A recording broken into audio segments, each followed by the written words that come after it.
Sam senin suratın Жылмайып mağa gülösün Görünüp koyson bolboy bu de Karındaş kayda жүрөсүң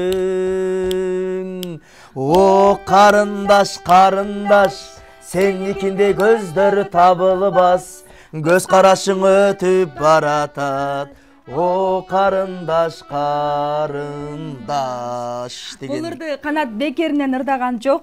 Дал ушул ырдын автору келип отурат. Бүгүн биздин куттуу студиябыздын коногу ал агайыбыз, бул агайыбыз Жалал Абадтан бери биздин куттуу студиябызга келип отурат. Тааныштырып өтсөк, урматтуу телекөрүүчүлөр, Кыргыз Республикасынын эмгек сиңирген артисти, ырчы, оончу, композитор агабыз Камчыбек Турсункулов агабыз бүгүн биздин студиябызда конокто. Кош келипсиз. Саламатсызбы агай? Ассаламу алейкум. Ва алейкум ассалам. Кандай келип алдыңыз агай? Жакшы. Денсаулыктарыңыз жакшыбы? Жакшы, баары жакшы. Жолдон кыйналбайлы келип алдыңыз. Жолдор жакшы, таза, баары жайында.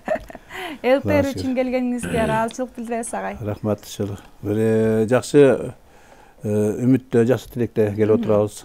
Силердин баардыгыңар ушу биздин чыгармаларыбызды, жараткан чыгармаларыбызды жарыялап, ушундай бир жакшы чоң деңгээлге жеткиресиңер. Биз силерге чоң ыраазычылык билдиребиз. Дайыма силерди Алла колдосун. Рахмат агай. Азыркы биз ырдап өткөн ошол Карындаш деген чыгарманы ар бир кыргыздын уул жигиттери билсе керек деп ойлойм. Биз мектепте окуп жүргөндө бул ыр менен өсүп, бул ыр менен урушуп, бул ыр менен талашып карындаштарды керемет күндөр өткөн. Агай, анан ошо айтсаңыз, азыркы күндө чыгармачылык кандай болуп атат? Азыркы күндө Алла берсе жакшы. Ошо аракча 18-чи, 2018, 2019, 2020 керек болсо 2021-жылдын башталышы дагы жакшы болуп атат. Себеби дегенде мурдагы чыгармалар көп болду. Бул мен ойлоймун 3-чү бир дыхание деп коет орустар. Ансандай ушу 3-чү жолу бир илхам келип, оондор көп жаралды. Аяк бая бир 20-30 оонду жаралып, баарын аранжировка кылып, ошо былтыр 19-жылы эмгек сиңирген артист алганбыз. Талалап жүрүп, ар жерде жүрүп, акыры келип, кайрадан чыгармачылык айланып атайланып казыгын табат дегендей. Ошондук чыгармачылыкка келип эле ошол Кудай бир насип кылган экен.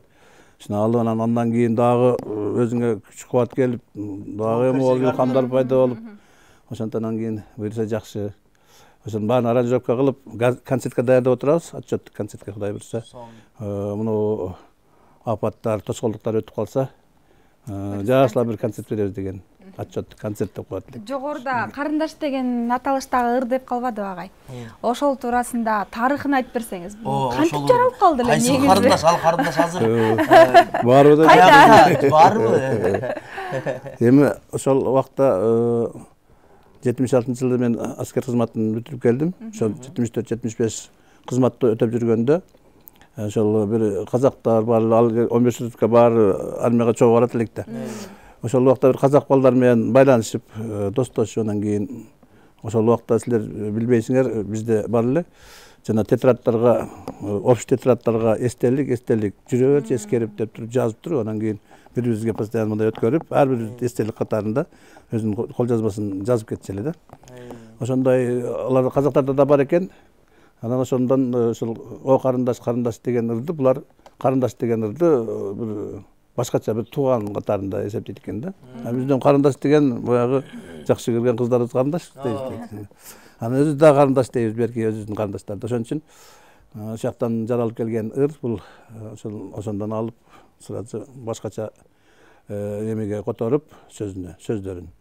Анан ошо менен ырдап жүргөм ошол жакта да, ошо өзүмчө кыңкылдап. Ал жакта аккордеон жок эле, неме баян менен. Анан немеден аскерден келген күнү эле 2 сааттын ичинде чыгарган ырлар. Керемет. Негизи эле ушул колуңузга кыяк кармап калганыңыз канча жаштан башталды эле агай? Бул 3-чү класстан башталды. 3-чү класста эле кыяк кармап баштадыңыз колуңузга? 3-чү класста ошол мен агам баягы Малыш деген кичинекей аккордеон алдырып, анан атабызга. Анан ошо ойночу эле. Ал убакта Рыспай акелер эм чыгып эме алып аткан маалдарда. Анан Зейнеп Шакей олар эмелер ушу Кызыл өрүк, жүрөгүм серки муңдана деген ырлар бар эле. Ошолорду ойноп жүрүп эле өзүмчө эле үйрөнүп кеткем. Сонун. Келиңиз анда азыр бир керемет музыкалык чыгармага кезек берели. Өзүңүздүн обону өзүңүзгө таандык ырлардан ырдап бересизби, кандай кыласыз? Меники өзү Ырысбай акага окшоп бирөөлүн ырларын ырдабайм, чын айтканда. Өзүм обону көбүрөөк ырдаймын. Анан кийин ошол убактагы биздин деге мындай жол көрсөткөн биздин агаларыбыздын ырларын ырдап калам. Түгөлбай аканын көбүнчө ырдайм. Анан кийин Жолдошбек Мамажановдун ырларын ырдачу элек. Ошентип чоңойгонбуз. Биздин дагы бир обончубуз бар эле, Кудаш Темиров деген, раматтуу өтүп кетти былтыр. Жай жандаттан болсун. Ошого окшогон. Анан азыр мен ошол убактарда чыккан эле бир Жаз жамгыры деген ыр бар. Сөзү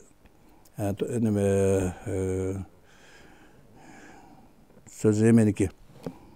Каргандыш баласын. Эстесек, жазбайсак кандай болот? Ошондой болот. Анда ошон неме алып берейин? Жаз жамгыры деген ырды сөйлөгөндө жакында жаз келет деп туруп биринчи ырды мен баштап коеюн деп атам да.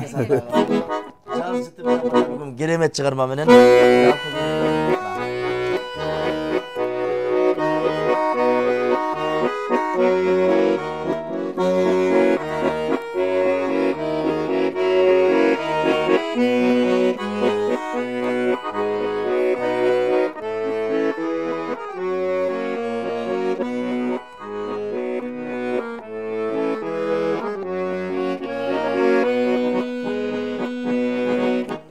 Жамгыр төгөт айланага, өзүн толуп куру чалат. Асман жерди көздү жуткан, күн жебесин куру чанат. Тыбырт назик дабыш музыкадай угулат. Дыбырттаган жамгыр суусу моюн ылдый куюлат. Moyun ıldı kuyular.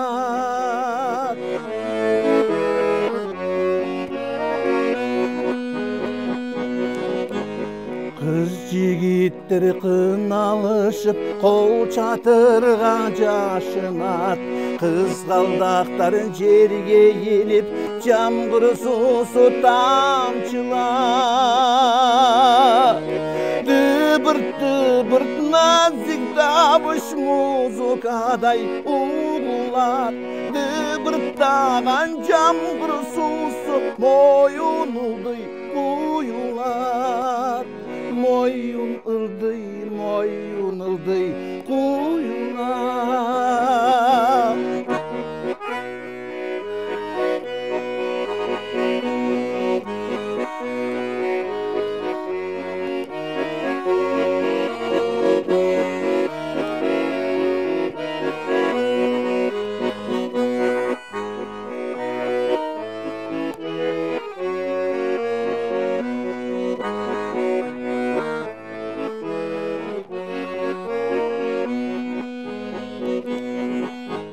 Adamdardın ömürleri jap ötkön жамгырдай. Adam gitpeyt bul dününü ırıskıga kar kılbay. Dıbırt nazik dabış muzikaday uğulat. Dıbırttagan жамгыр суусу moyun ıldıy kuyular. Moyun ıldıy kuyular. Moyun ıldıy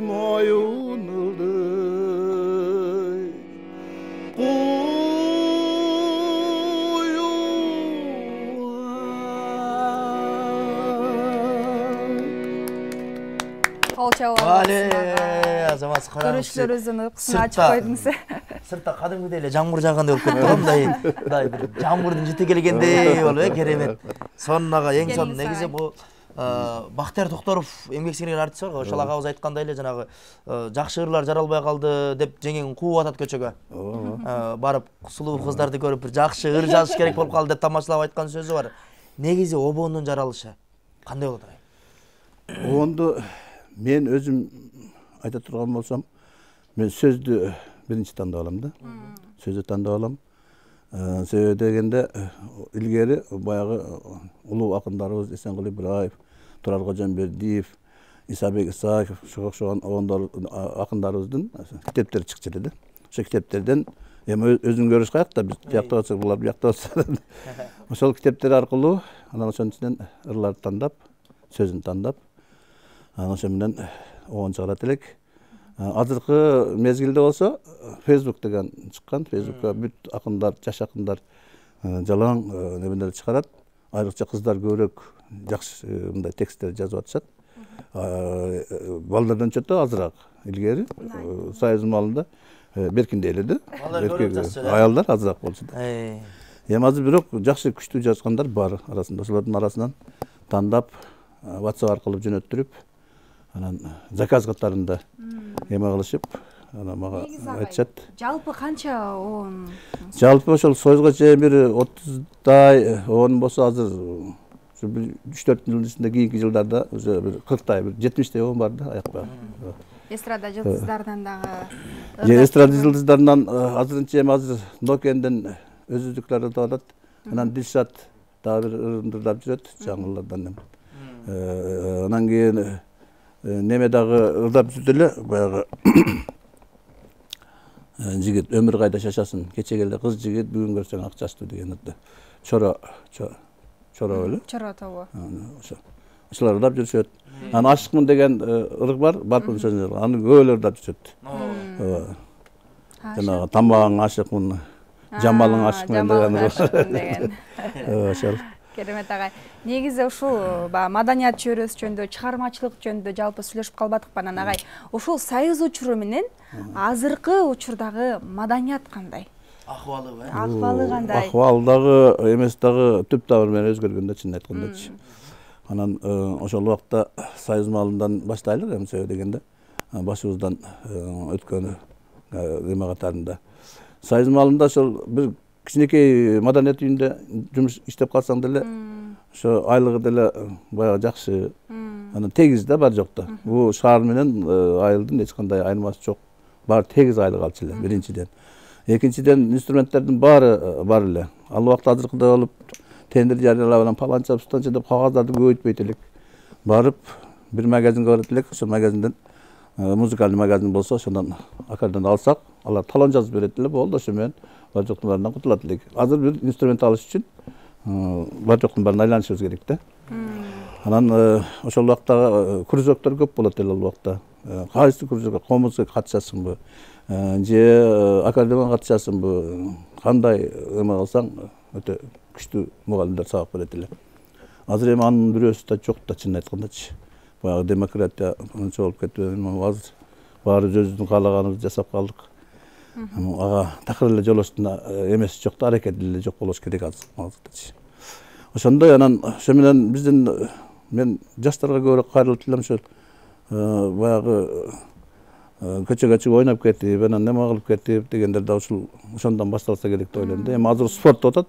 Спорт болсо эми бул баягы криминалга жакыныраак нерсе экен. Чыгып эле бирөөнү кое бере турган азыр. Ансындай ошо маданияттын эң негизгиси мен ойлойм ушу музыка болсо керек деп, ошол менен жакшы тарбиялап, жакшы неме кылып, баягы маданияттылыкка үйрөтүп, айтып деп кылган жакшы болот. Эми ошону кайтарып алып келсек жакшы болот эле да, келечегибизге. Улантып кетсек. Буюрса сөзсүз ушундай бир кыргыздын маданияттагы да өсүп өнүгөт деген тилегибиз бар. Агай, сиздин ушул убактыңызды атай бөлүп, алыскы Жалал-Абадтан бери, Майлуу суудан бери ушул жака келгениңиз үчүн сизге терең ыраазычылык билдиребиз агай. Ошол ден соолугуңуз чың болсун, буюрса дагы да көптөгөн чыгармаларды кыргыз маданиятына жаратып бере бериңиз агай.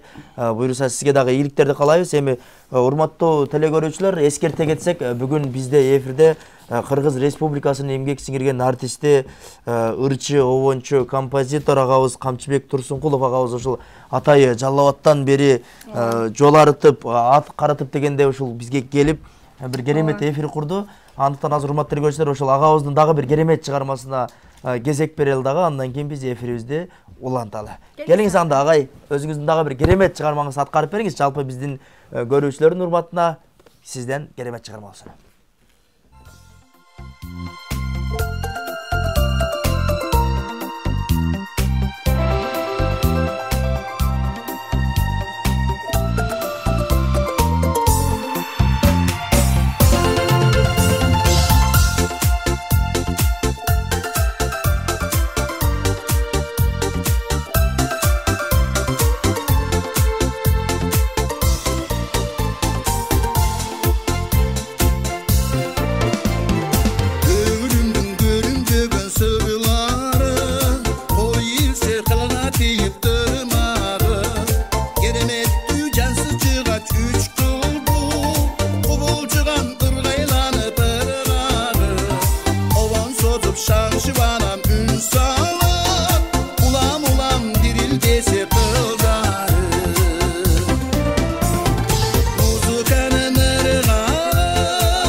Ай, бале. Азамат сага эң соңу мына ошол Кыргыз Республикасынын эмгек сиңирген артисти Камчыбек Турсункулов агабыз болду. Ал эми биз эфирибизде андан ары улантабыз достор.